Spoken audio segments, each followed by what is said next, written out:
Àwọn tó bá mọ àṣírí ẹ̀jẹ̀. People who knew the secret of the blood. Àwọn ni ó máa lo agbára tó ń bẹ nínú. They are the one that will make use the power in the blood.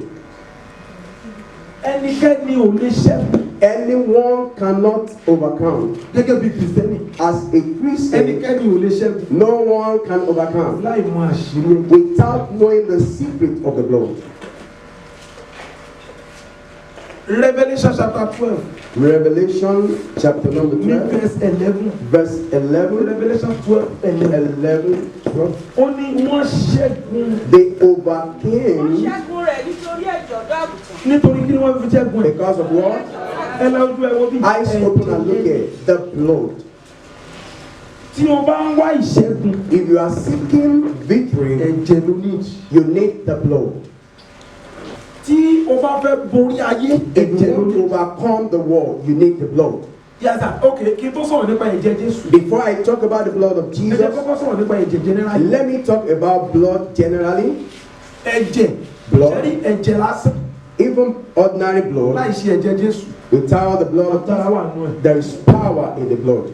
Àwọn olóògùn, àwọn oníṣẹ̀ṣe, àwọn ẹlẹ́mìí òkùnkùn, wọ́n mọ àṣírí ju àwa tá a jẹ́ Kristẹni. The traditionalists, they know this secret more than we Christians are sitting. Ó dẹ̀ díjọ́ tí iye wa bá ṣí. Until our understanding is open, Ká tó yé jìyà tí ò yẹ ká jẹ mọ́. that will stop suffering unnecessary. Ó dà ẹ lọ gbé orí. Eyes open, look here. Láti gbà ìwáṣẹ̀, From the onset, tó bá fẹ́ ṣiṣẹ́ tó lágbára, if they want to do any work that is very powerful, ẹ̀jẹ̀ náà máa lò. they use the blood. Ìrúbọ ẹ̀jẹ̀. Sacrifice of the blood. Àbí? Is that also? Tí wọ́n bá fẹ́, tí àwọn olóògùn, àmì àwọn ẹlẹ́mìí òkùnkùn, tí wọ́n bá fẹ́ gbàgbára lọ́wọ́ Sátánì, wọ́n nídìí ẹ̀jẹ̀. If those that have the evil spirit want to receive power from Satan, they need the blood. Ẹ̀jẹ̀. The blood. Kò sí ṣẹ́rí tẹ́ bá gbogbo àwọn alágbára ayé, àwọn aláìgbàgbọ́ tí wọ́n ní agbára tó wà powerful tí kì í wọ́n ṣe Christian tó wà powerful, ẹ̀jẹ̀ làṣírí wọn. If you look the powerful people of the world that are not Christian, blood is the secret of their power. Tẹ́ bá wo àwọn bàbá ìgbàgbọ́, If you look the patriarchs of faith, àwọn fathers of the faith, fathers of tẹ́ bá faith, wò wọ́n dáadáa, if you look at ẹ̀jẹ̀ them, ní àṣírí agbára. blood is the secret of their power. Ó lè wá jẹ́ pé ẹ̀jẹ̀ jẹ̀jẹ̀ lọ. Blood is greater Ẹ̀jẹ̀ than tó blood. jẹ̀jẹ̀ lọ. Blood Ẹ̀jẹ̀ that ju is ẹ̀jẹ̀ greater lọ. than blood. Honestly, ẹ̀jẹ̀ ènìyàn The blood of ó human lágbára ju ẹ̀jẹ̀ ẹranko lọ. is stronger than the blood of the Ẹ̀jẹ̀ animal. ẹranko lágbára ju ẹ̀jẹ̀ ẹyẹ lọ. The blood of the animal is stronger than the blood of Ẹ̀jẹ̀ ènìyàn dogs. lágbára ju ẹ̀jẹ̀ Human blood is stronger. ẹ̀jẹ̀ aláìṣẹ̀ Then the blood ó of lágbára evil ju ẹ̀jẹ̀ saint ẹlẹ́ṣẹ̀ lọ. is powerful than the blood of the Ẹ̀jẹ̀ sinner. obìnrin tí ò tí ì bàlágà, The blood of tí the ò tí ì mọ virgin ọkùnrin rí, that is ó lágbára not ju ẹ̀jẹ̀ ẹni tó discovered ti is mọ. powerful than the blood of the one that has been discovered. Ẹ má fi nǹkan tí mò ń sọ ìṣe. Don't joke with this Mo ń tú matter. àṣírí ayé fún un. I'm exposing the Ẹ tó bá power of mọ God. àṣírí tí mò ń tú. Anyone who know this Tó power, bá dẹ̀ ló bí mo bá ṣe ní kò lò if you see lọ́sàn-án the yìí. way I ask you to apply it, Tó bá tún wá ń complain pa ayé if yín you are complaining that the terrestrial ones are troubling you, they are not troubling you, are the one troubling yourself. Ẹ̀jẹ̀ The blood, agbára wà nínú. there is power in the blood. Tó bá mu ẹ̀jẹ̀, When you suck blood, tó bá mu ẹ̀jẹ̀ ẹyẹ, when you suck the blood, ẹyẹ yẹn ti wà nínú ẹ̀. blood is already in you. Ẹ̀mí ẹyẹ yẹn ti wà. The spirit of the blood is in you. Tó bá mu ẹ̀jẹ̀ ẹranko, If you suck the blood of animal, ẹ̀mí ẹranko yẹn ti wà the nínú ẹ̀. spirit of animal is in Tó bá you. mu ẹ̀jẹ̀ ènìyàn, If you suck the blood of ẹ̀mí human, ẹni tó mu ẹ̀jẹ̀ yẹn ti wà nínú ẹ̀. the spirit of the human being you suck is in Mi you. ìsọ̀rọ̀ lásán o. I'm not talking ordinarily. Ó dà. Ìwé Leviticus chapter 17. Leviticus chapter 17. Láti verse Let 11. somebody read from there. Nítorí pé Ẹ̀mí ara ń bẹ nínú ẹ̀jẹ̀. ẹ́, Ẹ̀mí ara ń bẹ nínú ẹ̀jẹ̀. ẹ̀mí ara The ibo ló wà. spirit of the body is where in the blood. Ẹ jókòó. Sit down. Ẹ farabalẹ̀ o. Be patient. Ṣé rí àwọn ìgbésẹ̀ kan wà táwọn kan ti gbé nínú wa nígbà kan rí? There are some Tó jẹ́ pé steps that some of you are taking that is major, that is curing problem on you today. Amen. Ẹ̀mí ara The spirit of the inú body ẹ̀jẹ̀ wa. is in the blood. Ẹ wo verse 14. nítorí pé Nítorí pé ẹ̀mí gbogbo ara ni ẹ̀mí gbogbo ara. The spirit of the whole body. Kí ni ẹ̀mí rẹ̀? What is Ẹ̀jẹ̀ rẹ̀. the blood is? Mo ṣe ń padà bọ̀ náà ṣe I'm bílẹ̀. coming back to this truth. Kí ni ẹ̀mí ẹ̀? What is the spirit? The blood. Òun lè fi kí ń rí ẹ̀jẹ̀ lára òkú mọ́. That is why you don't Tell me find that blood on the one that is deceased.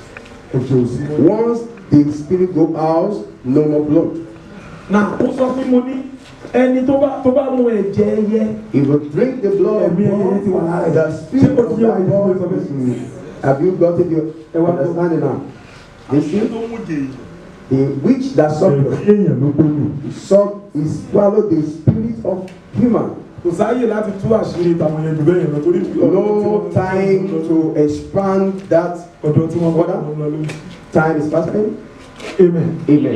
Yes sir, agbára wà nù ẹ̀jẹ̀. There is power in the Ẹ̀jẹ̀ blood. sọ̀rọ̀ kan fún yín. Let me tell you Tó something. bá wà ń bì, If you are here, wọ́n ti ṣiṣẹ́ kan fún ẹ rí. they have done something for Wọ́n you. pa ẹyẹlé, wọ́n lu They ẹ̀jẹ̀. kill pigeon, they use the Wọ́n lu blood, ẹ̀jẹ̀ pẹ́pẹ́yẹ. they use the blood Ṣẹ́rí of dog. nǹkan tó bá lò fún ẹ tó bá lu ẹ̀jẹ̀ If tó they fi do ṣáájú fún something ọ. and use the blood for Mo you, lè sọ àṣírí tó wà I ní can tell you the secret behind it. ẹ̀jẹ̀. The blood. Agbára wà ní ẹ̀jọ̀ bá ṣe lò. There is power in the blood more than you are thinking. Wọ́n nírú àwọn àjò kan tó máa ń fi ẹ̀jẹ̀ ẹlẹ́dẹ̀ ṣe. There are some things they do with the blood of pig. Ó nírú àwọn àjò kan tó máa ń fi ẹ̀jẹ̀ ewúrẹ́ ṣe. Some things they do with the blood of goat. Ó nírú àwọn àjò kan tó máa ń fi ẹ̀jẹ̀ ènìyàn ṣe. And there are some things they do with the blood of human. Ṣẹ́rí ewu tó wà ń bẹ̀ ni pé The danger thereof is this. ọ̀pọ̀lọpọ̀ èèyàn wà ẹ máa gbọ́ There are many people tán rìn báyìí. that are walking. Ẹ̀mí ń gbénu wọn. Spirit lives in them. Abẹ̀mí ń gbénu wọn. Their spirit is living in them. Bẹ́ẹ̀ mo sọ fún un. I'm telling you the Mo ti rí reality. ọ̀pọ̀lọpọ̀ àwọn Christian I've seen a lot of tó yẹ pé Christians nǹkan ẹ̀mí tún gbénu wọn. that a spirit is living in them. Tó yẹ àwọn àjò wọ́n rò pé àjò lásán ni. They thought it's just ordinary help. Ẹ̀ẹ̀ka Báíbù Did you read the Bible? gbogbo ẹran ara All flesh, ẹ̀mí wọn wà nínú ẹ̀jẹ̀ wọn. they are, spirit is in the blood. Òun ló ṣe pàṣẹ pé ẹ̀yin ọmọ Ísírẹ́lì. That is why he commanded the Israelites, you must not eat Bẹ́ẹ̀ blood. bá tún fa àṣẹlẹ́kùn yẹn kà. Read verse 11. nítorí pé Nítorí pé ẹ̀mí ara ń bẹ nínú ẹ̀jẹ̀. ẹ̀mí ara ń bẹ nínú The ẹ̀jẹ̀. spirit of the body is in the blood. Mo ń bọ̀ mo ń padà bọ̀. Hold on. 14 ní kẹfà mọ̀. Read verse 14. nítorí pé Nítorí pé ẹ̀mí gbogbo ara ni ẹ̀mí gbogbo ara ni. ẹ̀jẹ̀ rẹ̀ ní ẹ̀mí rẹ̀. Ẹ̀jẹ̀ rẹ̀ ní ẹ̀mí rẹ̀. nítorí náà ni mo ṣe wí fún àwọn ọmọ Ísírẹ́lì. Nítorí náà ni mo sọ fún àwọn ọmọ Ísírẹ́lì pé ẹ̀yin kò gbọ́dọ̀ jẹ ẹ̀jẹ̀ ẹrankẹ́ran. You must not eat the blood of any animal. ẹ̀jẹ̀ tó sọ lè fún yín. Let me tell you this. Ẹ̀jẹ̀ tó sọ yìí fún yín. Let me tell you this. Ẹ̀jẹ̀ tó sọ yìí fún yín. Let me tell you this. Ẹlòmíì sọ pé má jẹ̀mú láéláé ni. Some may say that is Ọ̀rọ̀ yẹn di Testament. controversy nínú New Testament. It creates a controversy in the New Wọ́n pe Testament. àjọ sí Jerusalem. There was a meeting in Pétérù wà bẹ́ẹ̀ àtàwọn Jerusalem. James. Peter was there, James and co. Àbálò àbábọ̀. All Gbogbo said and ìjọ done, all the church, láti ọwọ́ ẹ̀mí mímọ́. Ẹ̀mí mímọ́ confam the ẹ̀ fún Holy wọn. Spirit Wípé confirmed gbogbo Christian. that all O Christians, jẹ́ Júù o jẹ́ that ìbò tó bá ṣe jẹ́ Christian. but Christian, O gbọ́dọ̀ jẹ you ẹ̀jẹ̀. must not eat blood. Ní chapter 15. In chapter 15.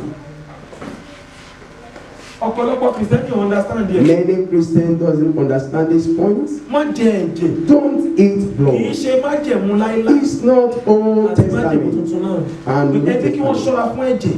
tell them Àti to be nǹkan careful ìlọ́lọ́rùn of blood and a strangled animal. Ẹdìyẹ ẹ ò ń sin ẹdìyẹ. You are rearing broiler. Ó ti gàgà. Ó fẹ́ pa. You want to kill it, Ó kọ̀ dẹ̀ tí tó táwọn dẹ̀. and it is not time it die. Má jẹ. Don't eat it. Jẹ́ oṣù. Let it waste. Testament sọ bẹ́ẹ̀. Ẹ wọ What the tẹ́lẹ̀ New kí a. Testament said it. Àwọn nǹkan mi wà tẹ́yìn ṣe tó ń kó. There are some things you Ẹ̀mí are ẹ̀ doing máa wọnú ẹ̀. that the spirit Ẹ̀mí ẹranko will yẹn. enter, the spirit of that Ó máa animal wọnú ẹ̀. will enter you. Ẹ̀mí ẹ̀. The spirit. Ó ní ẹ má jẹ ẹran ìlọ́lọ́rùn. Don't eat any strangulated animal. Má jẹ. Don't eat.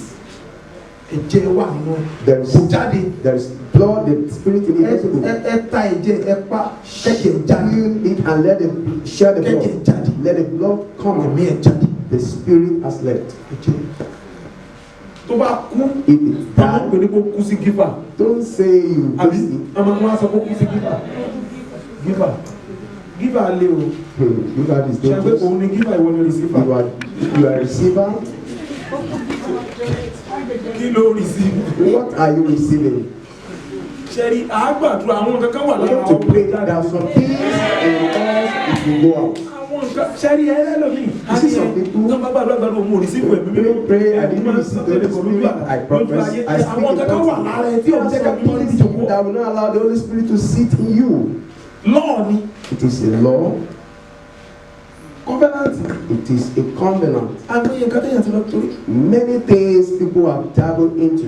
obìnrin kan sọ fún mi The woman told me ó ń rọbí she's labor. She's labor, ó bá bímọ and she gave birth. ó ṣe bímọ And she ẹ̀jẹ̀ bá ń yá bled. Blood was gotten ẹ̀jẹ̀ yá out. agbọ́dọ̀ sẹ́ fún obìnrin yìí We o must save this woman. ọ̀pọ̀lọpọ̀ pé ìyá agbèrè Thank náà God gbowó that the midwife too know how to change ìyá him, agbèrè náà bá pa wọ́n and she did ó bá something, pe gbólóhùn and she bó ṣe ń pe gbólóhùn said some incantations. ẹ̀jẹ̀ ó jẹ́ kí ọmọ I said, obìnrin please don't let this woman die.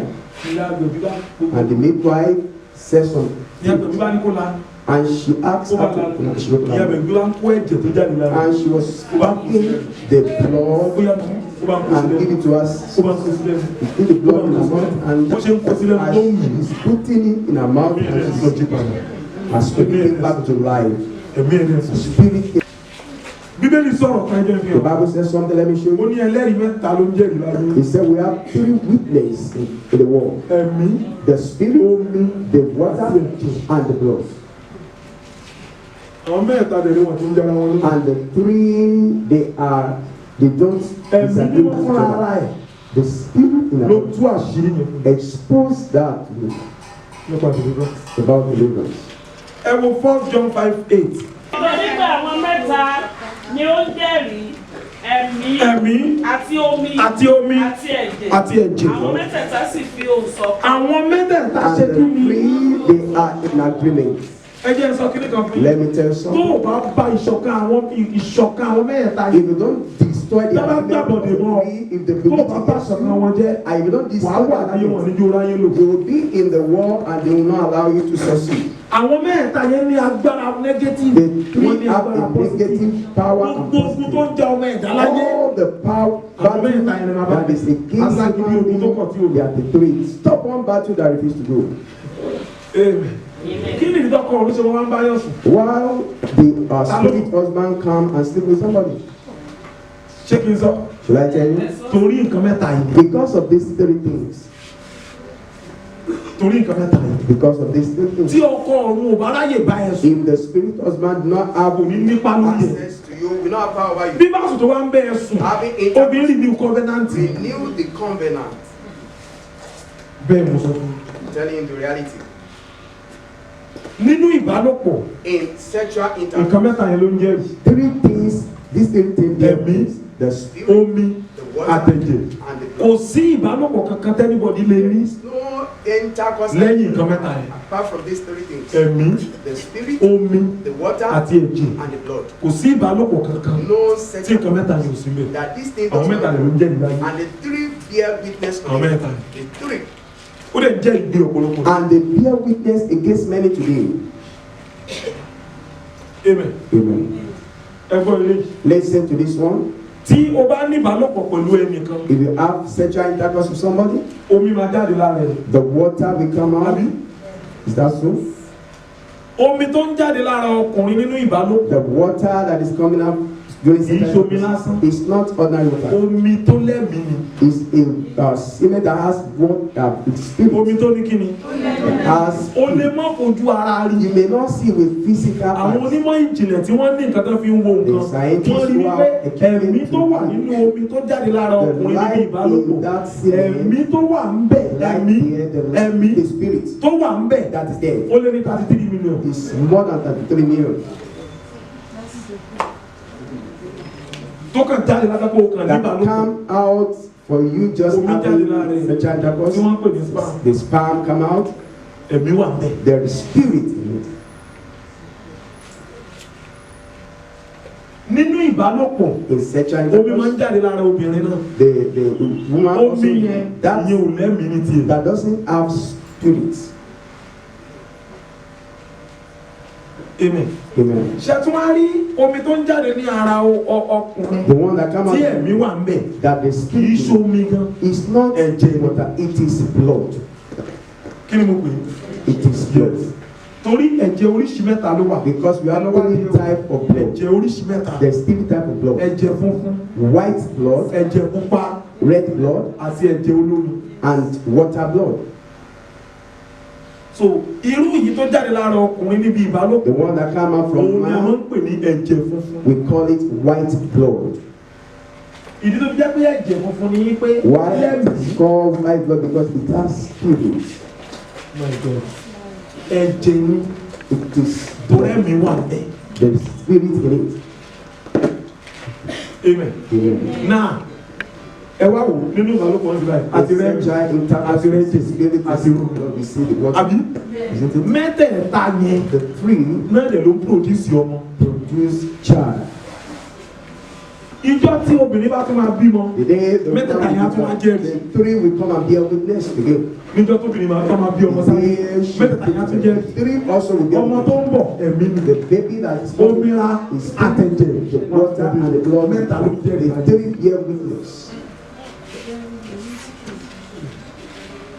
Ìdí nìyẹn That is tó fi jẹ́ why wípé tí ṣe wá nínú mẹ́ẹ̀ta yìí in the three, ẹ̀mí the spirit, omi the water àtẹ̀jẹ̀ and the blood, bẹ́ẹ̀ mi ṣe lágbára tó as power as bẹ́ẹ̀ mi ṣe lágbára tó spirit àtẹ̀mí and the àtomi and the inú water, ẹ̀jẹ̀ náà farapamọ́ sí. they reside Ẹ lọ bá díẹ̀ dáadáa lọ́wọ́ àwọn onímọ̀ ìjìnlẹ̀ go sáyẹ́nsì. and Mi ìmọ̀ bóyá nǹkan tí mo sọ I yìí. don't know whether I'm communicating. Ẹ bá rẹ̀ wo Jésù Kristi. If you look at Jesus, Mẹ́ta yẹn náà ni Jésù lórí mi. it is the three that Lórí Jesus Calvary. on Oh Calvary. my God. I love Jesus. We fẹ́ràn Jésù. Mo like Jesus. I love Jesus. Amen. Amen. Amen. Amen. Ẹ bá wo Jésù Kristi So sọ we look at Jesus Christ nígbà tó dé. when he came.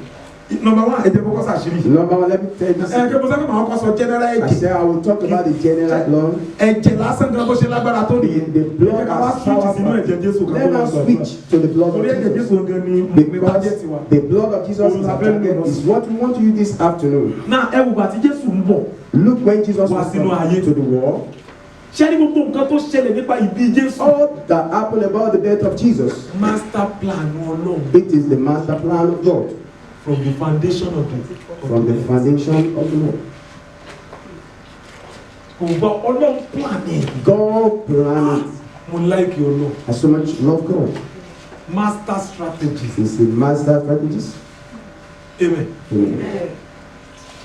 Náà bí Jésù ṣe ń bọ̀. As Jesus was coming, Wọ́n jẹ́ kí omi àtẹ̀jẹ̀. they did not allow Oh, the jẹ́ kó dàpọ̀ mẹ́mí ẹ̀. blood and the water to mingle with his Ẹ̀mí ẹ̀ spirit. ọ̀tọ̀ ni. His spirit Because is mo sọ fún ilé kan mo ní As I told you, mẹ́ta ló ń jẹ́rìí láyé. the three bear witness in the world. Omi Spirit, the water, àtẹ̀jẹ̀. and the blood. Nígbà tí ìbálòpọ̀ bá ṣẹlẹ̀, When there is sexual mẹ́tẹ̀ẹ̀ta intercourse, yẹn ló papọ̀. the three will mingle. Tó jẹ́ ẹ̀rù That tó di ọmọ. witness that becomes Normal ni. child. That is normal. Even àwọn tó ń ṣe IVF. Even those who Small, have yes, the we have idea, they cannot. So Listen this. now, ẹ Now, wá tó ilé. listen to this. Ìgbà tí Jésù ń bọ̀. When Jesus was coming, A ní èdè ẹ̀jẹ̀ funfun kankan we lára don't need ọkùnrin kankan. white of blood from any man. Oyún tó wà lára ẹ̀ nípasẹ̀ ẹ̀mí nìkan. The pregnancy is through the spirit alone. Ṣé kí ni yẹn yé wa? Did you Ó understand? dẹ̀ ní reason. And there is a reason for that. Ẹ̀jẹ̀ la fẹ́ lò. We want to use this blood. Àwọn èèyàn tí a fẹ́ dì ní báyìí. The humans Ẹ̀jẹ̀ wọn that ti ní want problem. to deliver Ẹ̀jẹ̀ their lọ́ọ́ baby kò wá husband. sí ìtàjẹ̀ sílẹ̀. Without the shedding of blood, there is no remission for Ẹ̀jẹ̀ sin. àwọn náà ẹ̀jẹ̀ ẹyẹ ò lè ṣiṣẹ́ yẹn.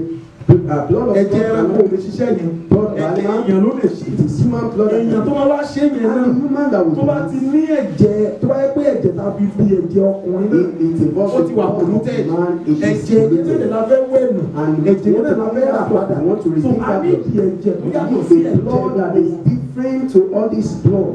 torí ẹ tó wà nínú sẹ́ẹ̀lì because the one in the Maybe cell I- cannot ẹni pay bí ìlànà the ìlú wa bí you need an so outside I need the outside you edge need outside tó blood wá bẹ́ẹ̀lì that come and ènìyàn build kúrò a nínú man from ìgbèkùn ẹ̀jẹ̀. from the bondage of blood. ṣé ó ń ti yé wa bọ̀ díẹ̀ Are you díẹ̀ getting náà it? òun ni Jésù ò fi gba ara ẹni That is why Jesus did not pass through any. náà ẹlòmídé ni Some people say, but ọlọ́run ìbákan sọ kalẹ̀ náà kó má gba ara but obìnrin náà no kó gbọ́dọ̀ gba ara will obìnrin. allow him to just descend without passing Gbọ́dọ̀ gba ara through. obìnrin. He ìdílé must gbọ́dọ̀ gba ara put obìnrin a ni wípé woman. The reason is ó this: ní di àgọ́ he need a body. tí ọlọ́run bá sọ kalẹ̀ ló If God descend, ṣẹ́rí àṣẹ nípa yé ògbìn náà it is a bí ìmọ̀ràn mi overstatement that the ọlọ́run ò world lè wọnú ayé wa God cannot come to this ayé bíi bò earth the world, planet earth the earth. no ó ní di àgọ́ ara He needs the body, irú ìtàn máa ń lò nínú ayé the one they use in the so world, látara obìnrin from a ló woman. fi pass through And ara that is why he came ìyẹn mo sọ pé láti ìbẹ̀rẹ̀ ayé láti plan ni from the foundation of the ó ti earth. sọ ní àsọtẹ́lẹ̀ nínú ọgbẹ́ He Édẹ́nì has prophesied in the pé Garden of irú Eden ọmọ obìnrin that the seed of the woman òun ló máa wá will kì come, í ṣe irú ọmọ ọkùnrin. not the seed of the man. nígbà tó gbé ẹ̀jẹ̀ yẹn dání When he took the blood, kí ni Jésù ọkọ ṣe what did Jesus first ní do? chapter 26 Matthew mi ní ká mi ní kàmi torí Matthew, I won't read tó ló fẹ́ ká lọ because gbàdúrà sí not just ẹ la ojú I ẹ rí wípé ta ló gbọ́ pé nígbà tí Jésù tó lọ pé lọ́wọ́ ni mo jọ̀wọ́ ẹ̀ when he said, tó mi kalẹ̀ I kí ló commit my ṣẹlẹ̀ spirit to your hand and he prayed for that. What happened? no ìmìmì lẹ́mì There was earthquake. There was earthquake àbí gbogbo ìmìmì lẹ̀ earthquake tó ṣẹlẹ̀ The earthquake that took tó place. kùkù bolẹ̀ tí gbogbo ìmìmì lẹ́mì There was aṣọ earthquake. ìkéde ya The ṣẹ́rí temple there. ṣẹ́rí gbogbo nǹkan tó ṣẹlẹ̀ ẹjẹ́ ń sáré yan Let me quickly summarize. Let me quickly speak. ṣẹ́rí aṣọ ìkéde tó ya That curtain that veiled Praise the our Lord. ṣebí agbọn tún aṣọ ìkéde We know the aṣọ name of the ìkéde veil of the temple. nínú tẹ́ḿpù In the temple, ó ní ibìkan tí wọ́n fi aṣọ ìkélé there is a tí wọ́n fi place gé they put aṣọ a ìkélé curtain, túmọ̀ sí pé aṣọ tí wọ́n fi gé ilé a partition, ṣẹtigẹ́tì bẹ́yẹn so bí irú bí tí ibi tá ń lò fún ọ́tà tẹ́lẹ̀ like the place we are using for káwá ta aṣọ kan mọ́ bí Let's ìsàlẹ̀ assume mi we put a ibi ibẹ̀ yẹn òun ni ibi mímọ́ jùlọ is the holiest kò sẹ́ni tó máa ń wọbẹ̀ olórí àlùfáà nìkan ló máa wọbẹ̀ lọ́dún enter here once in a year.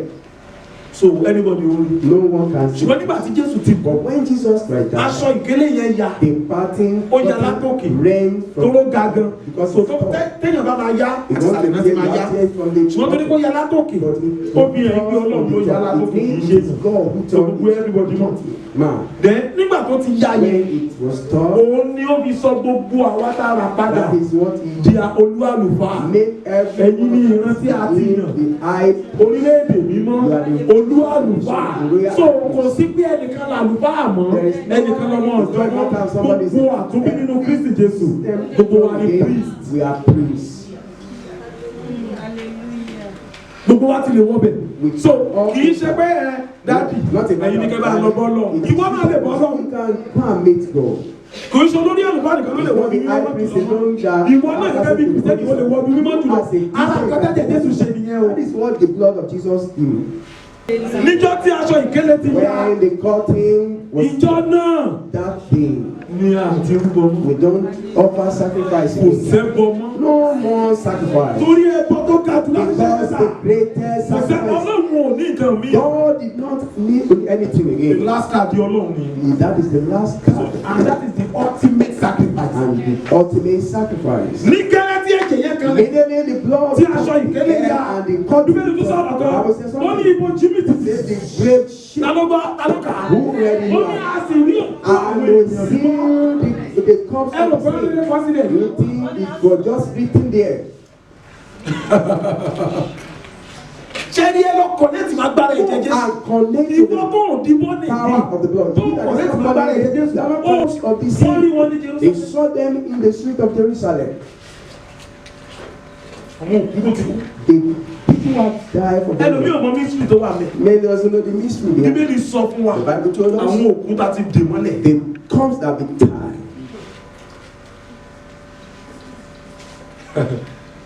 Ó máa ṣẹlẹ̀ bẹ́ẹ̀. It will happen. Jésù sọ fún wọn kó lè abọ́ọ̀tì. Told the team at him, right? Wàá pàdé mi paradise. Today you meet me in Kò sọ pé paradise. lónìí wàá pàdé mi ní òkàn yàrá. He said today you meet me at the bosom of Àwọn heaven. òkú èèyàn mi mò sí lókàn yàrá. The death Nígbà of tí the Jésù láti saints are not So the same day yẹn náà The same ló transport wọn lọ sí paradise. transport them to paradise.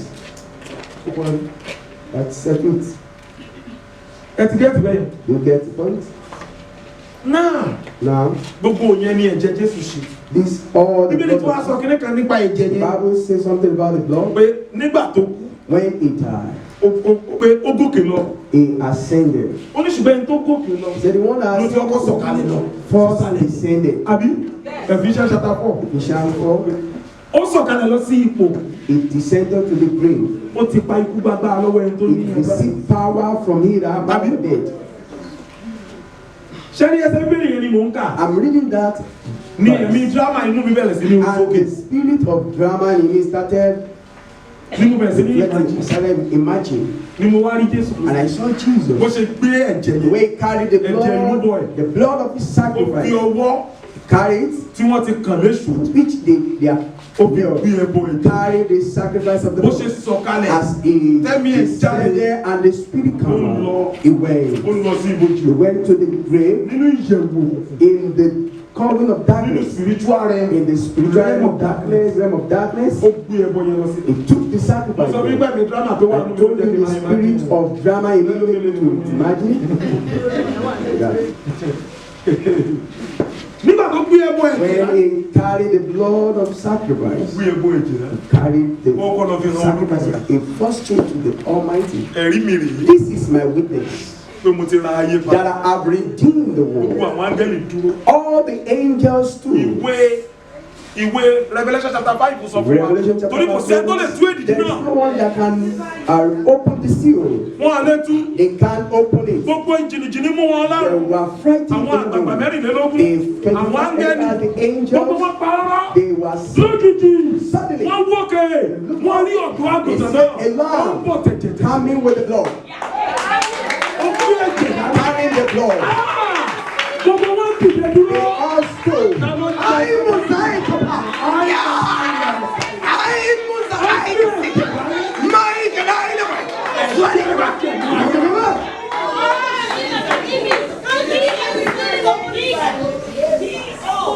Bẹ́ẹ̀ ni ẹni tó ń ṣe announcement lọ́rùn The kéde. one announced me in Gbogbo ọ̀rọ̀ ẹgbẹ́ o. all the heaven here. Àti rí ẹni tó lè ṣí You èdùkú have náà. seen the one that can open Ọ̀dọ́ the àgùntàn seal, Ọlọ́run. the Lamb of God. Wọ́n dẹ̀ wòkè náà bá rí. And they look over the look at Ó the gbé seal, ẹ̀jẹ̀ yẹn. carrying the Ó blood. dẹ̀ ṣí èdùkú náà. And he opened the seal. Kò sẹ́ni náà tó tó bẹ́ẹ̀. No one is able. Àwọn ọ̀run jẹ́rìí ẹ̀. The heaven Kò iṣẹ́ confirmed ìgbàlá parí. that the work of salvation Nígbà has tó been gbé perfect. Olódùmarè tán. When he showed Ó you kọ́ lọ sínú ìjọba àwọn òkùnkùn. he went to the Níbi tí spiritual Sátánì ti péjọpọ̀. where Satan is Sínú gathering gbọ̀ngàn àgbáyé. in the all Gbogbo the world. àgbáríjọpọ̀ òkùnkùn And kọ́. all the powers Sátánì of olórí wọn ti sọ Satan, lọ́sí chairman. the chairman, Ní gbogbo wọn ń ṣe testimony and they were all sharing a testimony. ti mú ọkùnrin olódodo We wá. have captured the righteous one. Sọ́kàn. It is over. We have killed him. Ṣèbí aláwọ̀ ọmọ ẹ̀yẹ kan The sákúbẹ́kúbẹ́. disciples were running enter and Ní scatter. ọjọ́ Friday On that Friday, táwa ń pè ní Good where we Friday. call Good Ní Friday, ọjọ́ Bad Friday. that Bad Friday, Ẹgbọ́n mi, Listen. Bad Friday ní ọjọ́ that day is a Bad Friday. Sunday tó jíde. The Sunday ló padà is sọ Friday resurrected. yẹn di Good Friday. Make that day Good Friday.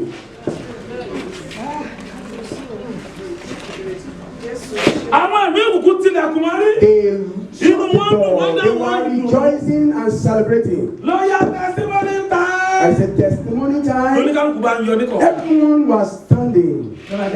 They come out.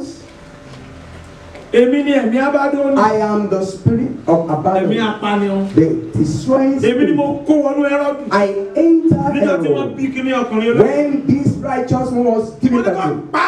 I exhorted them Wọ́n to dùn pé kill wọ́n him. rí pa. It's a pity Ṣùgbọ́n he was wọ́n not pọ̀ killed. ọ̀pọ̀lọpọ̀ àwọn But ọmọ. they killed Lábẹ́ many mi wọ́n children ṣòro. and their Èmi life ní was tí mo ṣe. spared. I am the one Akitiyan behind tèmi it. náà And láti pa ọkùnrin I'm choosing olódodo. to kill this Àná righteous. ni wọ́n náà gbìyànjú You ẹgbẹ́ also try. Mọ́sọ̀. shared him. Èmi tún dìde. Another one Èmi story. náà lẹ́ẹ̀kì o. I have testimony. Kílẹ̀ rí tiẹ̀. What is your Èmi testimony? ni Olúwa ẹni. I am the Mo rántí goddess. I Tó remember máa tàwọn ọmọ ẹ̀yìn ẹ̀ wà nù ọkọ̀ when ojú him omi. and his disciples were on the Èmi sea. kìíní. I Ni mo fẹ́ dọ̀kọ̀ wọn. want to make their Èmi boat to àtẹ̀bọ̀rọ̀ capsize. ẹbọ̀rọ̀ alákẹ́rẹ́ máa jáde And bọ̀. the people of the air will combine.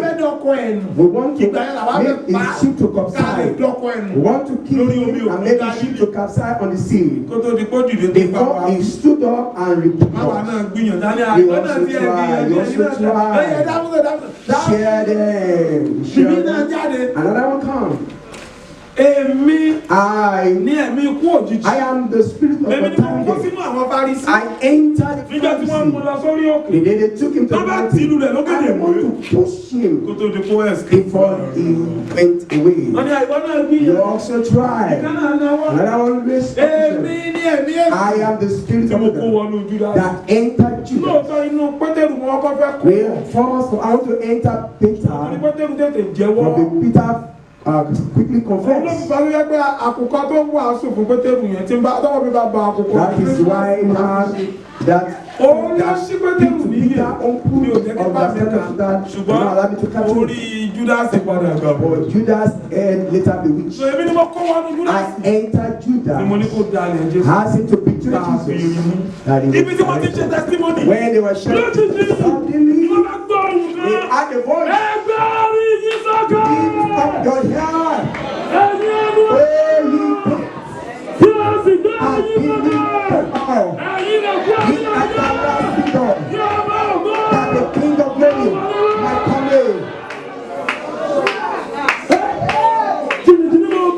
They were frightened. There was silence. There was darkness. They had never had such a voice before. And sit down, summon courage. Who is the King of glory? And the voice roar like a thunder. The Lord that is mighty. The Lord that is mighty in battle. He is the King of glory. We are in trouble. What is going to happen? We don't understand. Before they the voice cried and said, lift up your head. And they asked, Jordan, and they responded with his hands. There was thunder. Thunder with lightning. An overwhelming strong white wind with strong wind. Suddenly, and the king, the everlasting king, he break the iron and the cast of iron asunder, and he set the wall of Sharon in the and set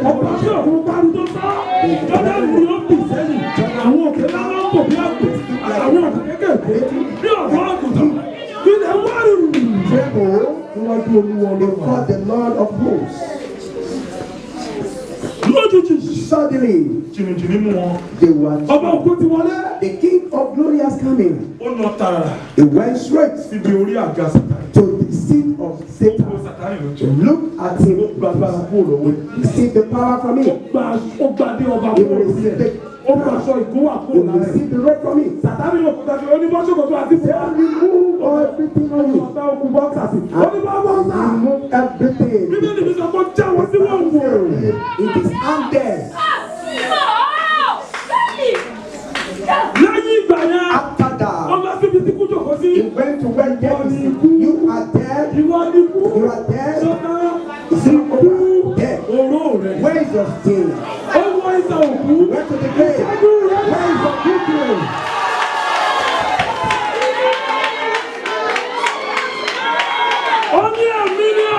Resurrection alive.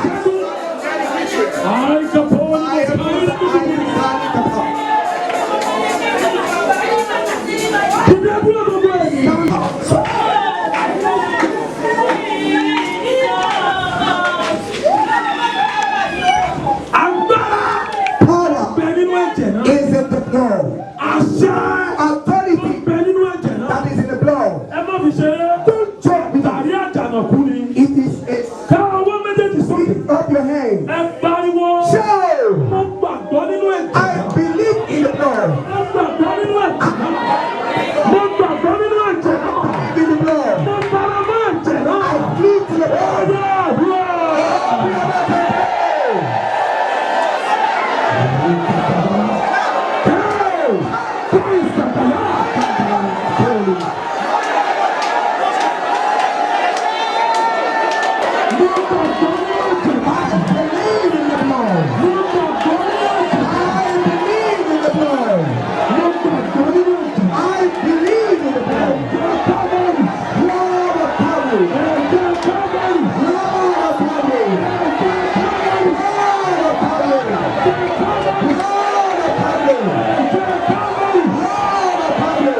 ìràpadà. Come and redeem me. Ẹ̀jẹ̀ ìràpadà. Lord of redemption. Yálà nípa Come and redeem me. àwọn tó fi àdúrà.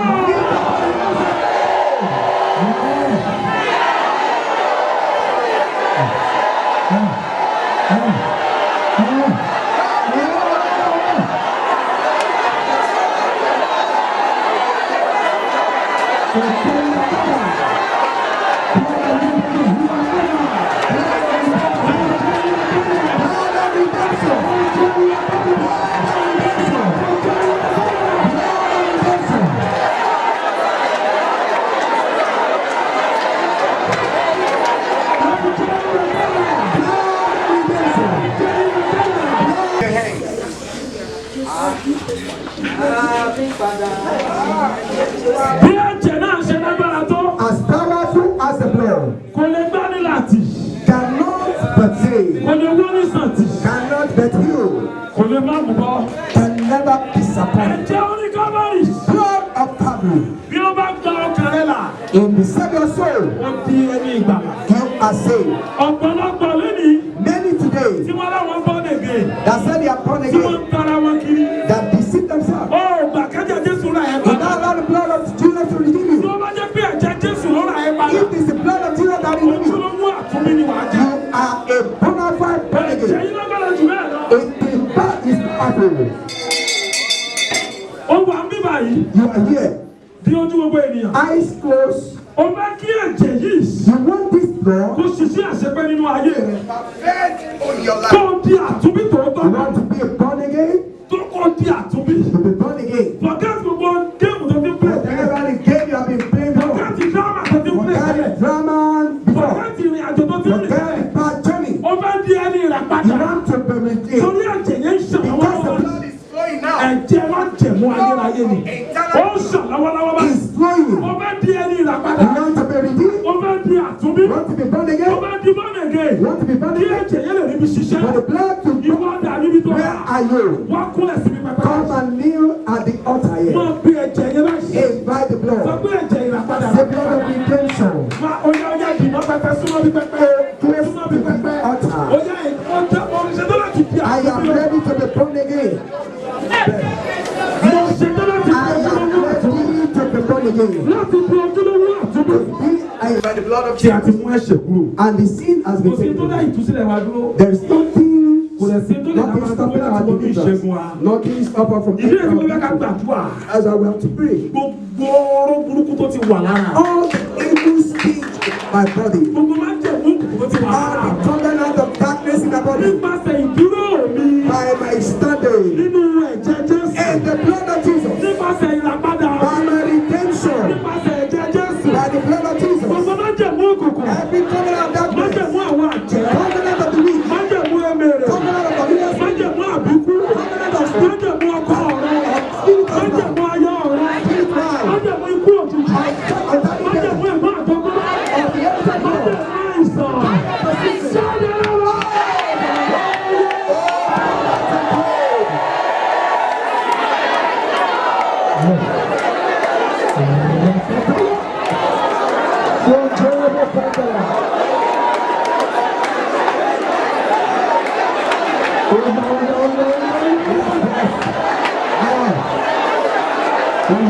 Goodness of God is breaking. Káwọn méjèèjì sókè. Lift up your hand. Mi ò ní máa jẹ̀mú pẹ̀lú ọkọ I ọ̀rọ̀. will have covenant with spirit husband. Máa jẹ̀mú mi pẹ̀lú ikú ti bàjẹ́. Covenant with death is destroyed. Jésù ni olówó orí. Jesus is the one Ó who fi ní can ẹ̀jẹ̀ rẹ̀ sọ́wọ́ orí. pay my battle. Gbogbo ẹbọ ọlọ́jẹ̀mú òkùnkùn. Ẹ jọ̀wọ́ lọ́rọ̀ mi. Ó yára dùn. Ṣé lọ bá ń pa ọba yìí dábàá? With degree we don't Mo bẹ̀rẹ̀ bá àwọn ọba sọ̀rọ̀. I speak by the authority of Orúkọ God. ayé lára rẹ̀. The spirit of